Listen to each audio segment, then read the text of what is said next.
In today's video, I'm going to teach you how to set up a Logseq DB graph on the web and start taking notes. First, open your browser and go to test.logseq.com.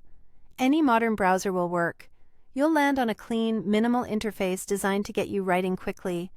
On this page, look for the option labeled Create a New Graph or New Graph.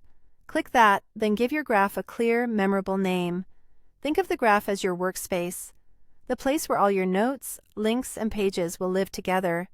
If you're prompted to choose a graph type, select DB Graph, which stands for Database Backed. This format is optimized for speed and reliability in the web version. If you don't see that prompt, don't worry. The site creates a DB graph by default, so you're already set up the right way. Once your graph is created, you'll land on Daily Notes. This is the heart of Logseq, a fresh page for today where you can start typing immediately. Each line you write becomes a block, which makes it easy to reorganize your thoughts later.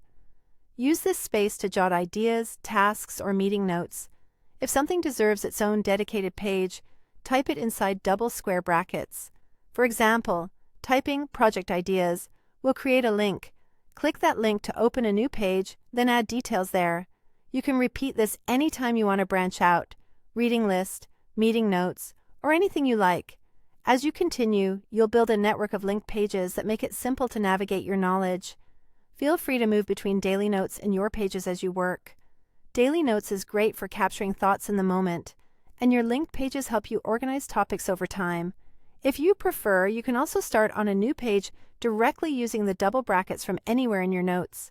When you're done for the session, make sure to export or back up your graph. Backups give you peace of mind and a portable copy of your notes. Exporting creates files you can store safely, while regular backups help protect your work if you ever switch devices or want an archive. Make a habit of backing up at the end of a productive day so nothing gets lost. That's all you need to get started. Create your graph, type in Daily Notes, use page name to build pages, and finish with an export or backup. Enjoy your new Logseq workspace and keep exploring as your knowledge